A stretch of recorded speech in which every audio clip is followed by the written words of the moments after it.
How do you increase the humidity around your house plant? In this video, I'm going to have a look at various ways that are recommended to increase humidity and figure out which of these work and which don't work. I'll also help you understand what humidity is and what kind of humidity do plants really need. We're going to have a look at these various techniques: misting, pebble trays, terrariums, giving your plants a shower. How about growing them in the bathroom where it's humid? And then there's growing them in clumps where you have lots of plants together. So why is humidity a problem? Well, many of our house plants are tropical plants. They grow in regions of the world where it's humid all the time. Then we bring them into our homes, and particularly in winter, we turn the heat on. That heating process dries the air, and the air in our homes is just too dry for these tropical plants. If we increase the humidity, the plants do better. It's really as simple as that. Unfortunately, increasing humidity is not that easy. So let's have a closer look at this. So what is a good humidity? What's a target value we should be shooting for? Well, in the tropics, many of these plants experience an 80% humidity. Now, they're quite happy in that range from 70 to 80%. So they'd love to be over 70%. The humidity in many homes, particularly in winter when they're being heated, is about 50%. And some go as low as 20%. Anything below 50% means that your plants are struggling. If there isn't enough humidity in the air, then the water moves from the plants into the air too fast. It leaves the soil and goes into the air, dries the roots out, but water also leaves the plant leaves themselves. They lose water faster than the roots can absorb it. And that's the problem with a dry environment. And if your humidity is too low, what you'll find is brown edges on the leaves. Some leaves will go yellow. Some go so brown the whole thing turns crispy and falls off. And usually the plant shows this stress by being limpy. The leaves aren't upright, they're laying down. The other problem with the dry environment is that it encourages spider mites. And once you get those on your plants, they can be quite tricky to treat. So let's eliminate all those problems by keeping our humidity higher.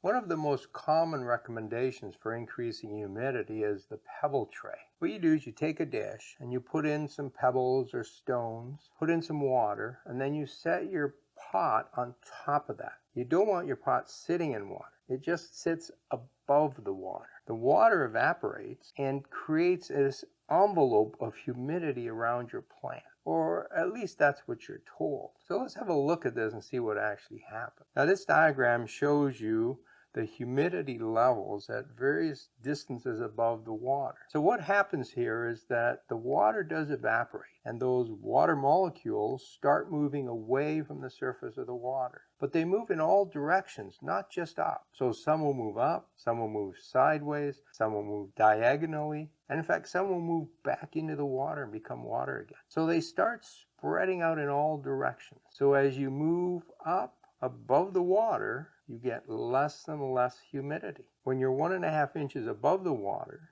you'll see a 3% increase over your normal room humidity. At 4 inches, you get a 2% increase. And at 12 inches, you see no increase in humidity. So what you have here is an increase in humidity around the pot. But by the time you get up to where your plant is, there's no increase in humidity. It's also important to understand that 1 or 2% doesn't really make any difference. We're trying to go from 50% to 70%. We want to see a 20% increase in humidity. And here we're getting maybe 1 or 2%. And up where the leaves are on this plant, you're getting 0%. Pebble trays simply don't work. Another common suggestion is misting. You take your plant and you mist it, and that increases humidity. And by the way, this is one of my streptocarpus. I've become fascinated with these plants, mostly because they bloom all year long and they come in so many different colors. So if I come along and mist this plant, it does increase the humidity around the plant because those water droplets start evaporating, and as the water evaporates, it increases the humidity around you. But how long does it take for those water droplets to dry? And you can test this yourself. Get a sprayer, spray your plants, and watch it and time it. The time it takes depends on the size of the water droplets as well as the humidity in your home. I gave this a try, and within 15 minutes my plants were completely dry. So what we've done is we've increased the humidity for a 15-minute period, and then it's back to room humidity. So misting does work. You just have to do it every 15 minutes. Nobody's going to do that. And that's why misting is a bad idea. Not only that, but the water droplets can actually stay there long enough to get fungal spores to germinate, and then you have a fungal infection. And if you're using hard water, as the water evaporates, it leaves behind the salts from the water. So you get this white coating on your leaves, which is not good for them. Don't mist. It doesn't work. How about a terrarium? So this is like an aquarium or some kind of container where we put the plant right inside, and then in the bottom we put something moist. Well, these actually work. So if I take this terrarium and I cover it completely, the humidity in the terrarium will be about 100%. If I take the lid and cover 2/3 of the top and leave 1/3 open, the humidity inside drops to about 50%.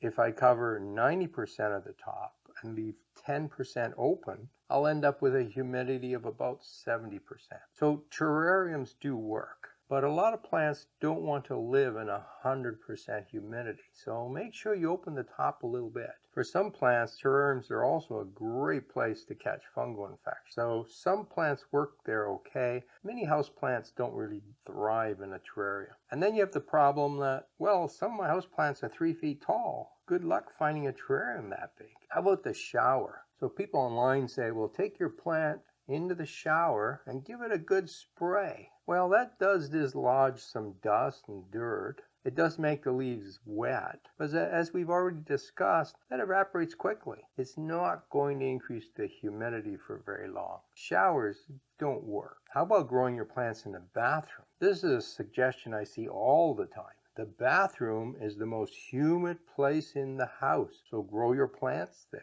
Well, I don't know about you, but we take showers a couple times a day, and when you take the shower, you get a lot of humidity in that room. Then you open the door, let the humidity out in the rest of the house, because we don't want mold growing in the bathroom. Most of the day, the humidity in that bathroom is the same as everywhere else in the house. I don't know where people get this idea that bathrooms are high humidity areas. I guess they think that because after they take the shower, the mirror is all covered with water droplets, and so it must be a humid place. And it is while you're taking the shower, but not 15 minutes later. Bathrooms don't work. What about putting a lot of plants together? Does that work? The humidity in my home in the winter is around 40 to 50%, and that's a little too low. In fact, I can feel it when it gets too dry. So we generally run a humidifier. A humidifier puts moisture into the air and raises that up to maybe 55%. But I don't do that anymore. I found a better solution. Streptocarpus. I now grow 300 to 400 of these little guys, and I water them regularly. The water evaporates from the soil, it evaporates from the leaves, and believe it or not, a lot of it comes through the flowers. That is increasing the humidity throughout my whole house, and I don't run a humidifier anymore. In fact, sometimes the humidity gets so high on a cold night that it actually condenses on our windows. I have to watch how many plants I grow. Putting a lot of plants close together does help. Each plant is losing water through its leaves, increasing the humidity around itself, and if you get enough of them together, that area will be more humid. It's also a good reason to go buy more plants. Other than having a lot of plants, the only other thing you can do is raise the humidity throughout the whole house, or at least in one room where you're growing the plants. You need a humidifier. They're designed to increase humidity, and you can pretty much increase it to any level you want by getting the right size of humidifier. That works. All these other things we've discussed don't really work very well. If you'd like to learn more houseplant myths, have a look at these videos. Part 1 and Part 2. Happy growing.